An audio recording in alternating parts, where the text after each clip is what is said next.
বিশ্বনবী ইন্তেকাল করবেন, রুহু বের হয়ে যাচ্ছে, দুই তিনটা শব্দ বললেন, এর মধ্যে একটা ছিল সালাত। আর সালাত, উম্মতেরা নামাজ, নামাজ, নামাজ ছেড়ে দিও না।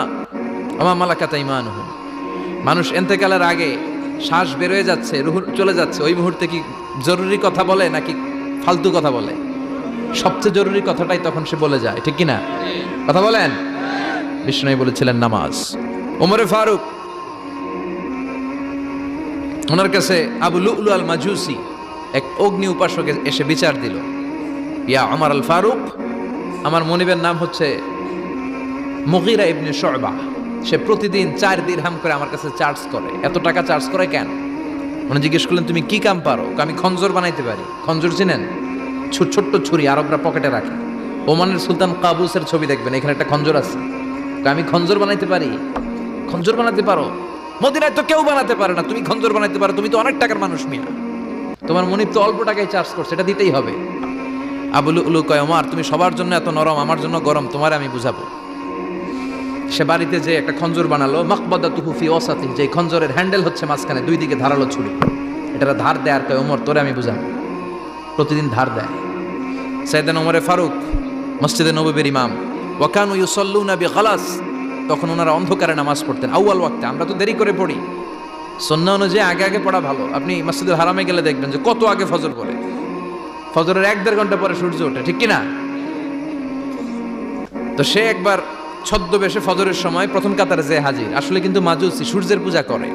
খঞ্জরটা নিয়ে এসে দাঁড়ালেন। ওমরে ফারুক ফজরের সময় ঢুকলেন, বললেন আকিমিস সালাহ, একামত দাও। একামত দেয়া হলো। ওমরে ফারুক আল্লাহু আকবার বলে অন্ধকারে ফজরের সালাত শুরু করলেন। প্রথম রাকাত যখন পড়ে ফেললেন, রুকুতে যাবে, ইন দ্য মিন টাইম সে খঞ্জর বের করে ওমরে ফারুককে 3টা স্টেবিং করেছে।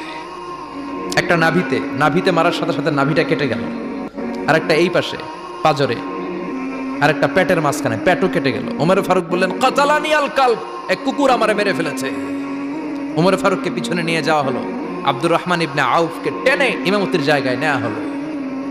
আর সে কাতারের মাঝখান দিয়ে খঞ্জর ঘুরাতে ঘুরাতে আগাতে লাগলো।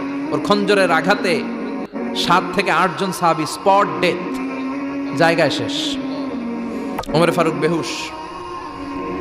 ওমরে ফারুক, ওনার মুখে দুধ দেয়, দুধ ওই নাভি দিয়ে বের হয়ে যায়। নাভিজ দেয়, নাভিজ পেট দিয়ে বের হয়ে যায়। রাষ্ট্রীয় চিকিৎসকরা বুঝতে পারলো উনি আর বাঁচবে না, বেহুশ। সবাই দাঁড়িয়ে আছে। কি হয় আমাদের আমিরুল মুমিনিনের? 10টি বছর তিনি অর্ধ পৃথিবীর শাসন করেছেন, উনার ভয়ে বাঘে মহিষে এক ঘাটে পানি খেত। হুশ ফেরার পরে ওমরে ফারুক বলেন, আমারে মারছে কে? আমার কি অবস্থা, বাঁচবো কিনা? আমার ছেলে আব্দুল্লাহ কোথায়? আব্দুর রহমান কোথায়? আমার বিবিরা কোথায়? কত সম্পদ আমার আছে, কোথায় গেলে ভালো চিকিৎসা পাওয়া যাবে? কিচ্ছু সে বলে না।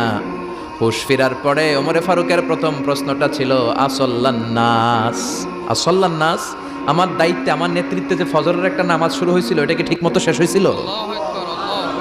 আসল্লান্নাস, মানুষের নামাজটা পড়ছিল, 1 রাকাতের দায়িত্ব পালন করতে পেরেছে, এরপর হুশ নাই। বাকি 1 রাকাতের কি হয়েছে? মুসল্লিদের কি হয়েছে? সালাতটা ওয়াক্ত মতো হয়েছে কিনা? আসল্লান্নাস, এটা ছিল ওমরে ফারুকের প্রশ্ন। সুবহানাল্লাহ কইবেন না? তাহলে এই সালাতের গুরুত্ব আছে না নাই? সর্বপ্রথম এই সালাতের ব্যাপারে in the day of judgement আমাদেরকে প্রশ্ন করবে কে? সালাত কায়েম করো, সালাত কায়েম করো, হবে সম্মানী তুমি, হবে জান্নাতি তুমি, হবে সম্মানী তুমি, হবে জান্নাতি তুমি, দিবে কাল হাসরে শীতল ছায়া আরশে আজিম, রব্বিয়াল আলা রব্বিয়াল আযীম, রব্বিয়াল আলা রব্বিয়াল আযীম। সুবহানাল্লাহ পড়েন। এজন্য নামাজ, এই নামাজ যাতে মিস হয়ে না যায়। সব মিস হতে পারে, নামাজ মিস হতে পারে না। আল্লাহ তুমি বুঝার তৌফিক দান করো। পাপ নাই, গুনাহ করি নাই, এরকম কেউ আছি? কথা বলেন। কত পাপ করছি, কোনো হিসাব আছে? পৃথিবীর কেউ না জানলেও জানে কে? পৃথিবী না জানুক আমি তো জানি, আমি কি পাপ করেছি হায়, আমার পাপের করলে বিচার, বাঁচার আমার নাই উপায়, দয়াময় প্রভু মাফ করো আমায়, মাফ করো আমায়। পড়েন আমিন। আমাদের পাপগুলো ক্ষমা করে কে? চিল্লায় বলেন কে? আল্লাহ ডেকে বলে, গোলাম আমি হলাম গাফিরুয যামব কাবিলুত তাওব। আমার কাজ হলো ক্ষমা করা, আমার কাজ হলো তওবা কবুল করা। শয়তানের কাজ হলো ওয়াসওয়াসা দেওয়া, আমাদেরকে ভুল পথে নিয়ে যাওয়া। আর আমাদের কাজ হলো ভুল করে ফেলা, আল্লাহর কাজ হলো ভুলগুলো মাফ করে দেয়া।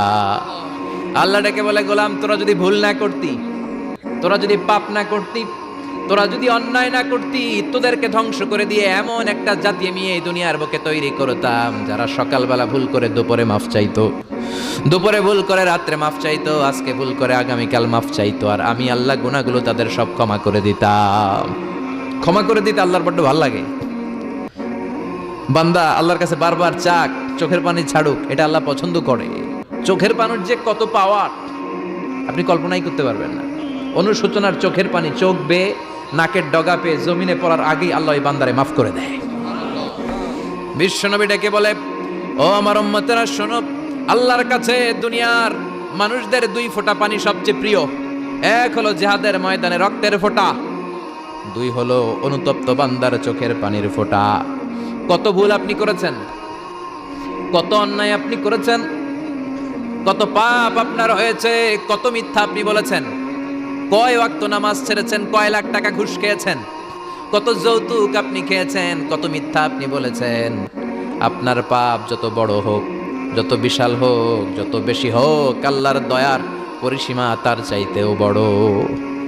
আপনার পাপ, আপনার অন্যায়, আপনার জুলুমগুলো যদি হয় খালের পানির সমান, বিলের পানির সমান, আল্লাহর দয়া সাগরের পানির সমান। আপনার পাপ যদি হয় সাগরের পানির সমান, আল্লাহর দয়া মহাসাগরের পানির সমান। আপনার পাপ আর অন্যায় যদি হয় পাহাড়ের সমান, আল্লাহর দয়া আকাশের সমান।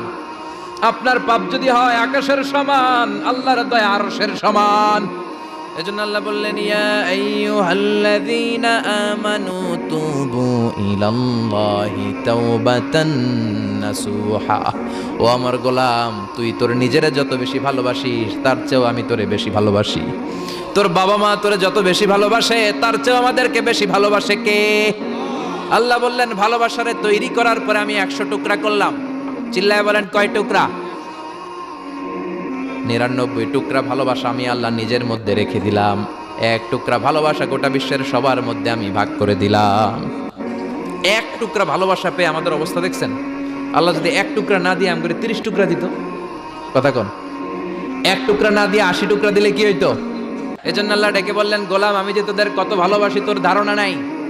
চোখের পানি ছাড়, গুনার কথা স্মরণ কর, তওবা কর। তওবার মতো তওবা করলে সব গুনাহ মাফ করে দিতে পারে কে? আল্লাহ। বিশ্বনবী বলে, আমার কোনো গুনাহ নাই, তারপরেও প্রতিদিন 70 বারেরও বেশি আমি তওবা করি। আল্লাহে ইন্নী আস্তাগফিরুল্লাহ ওয়া আতুবু ইলাইহি আকসার মিন 70 মাররা। Could you imagine that?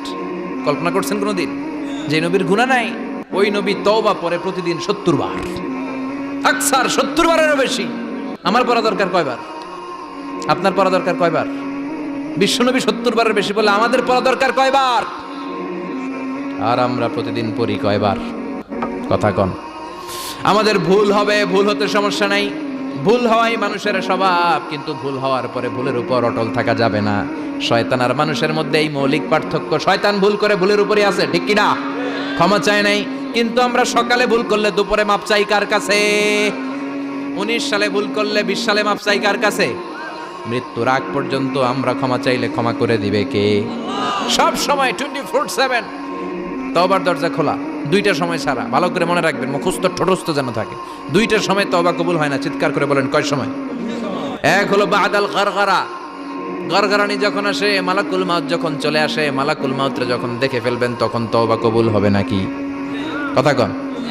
ফেরাউনের নাম শুনছেন? ওরা যখন আল্লাহ লোহিত সাগরে ডুবাইয়া পানি খাওয়াইতে লাগলো, পানি খাইতে খাইতে পেটটা হয়েছে এত বড়, আর পানি খাইতে পারেন। এরপর হাত তুলে কয় আনা মিনাল মুসলিমিন। কোরআনের আয়াত, আনা মিনাল, হাত তুলে কয় আমি মুসলমান।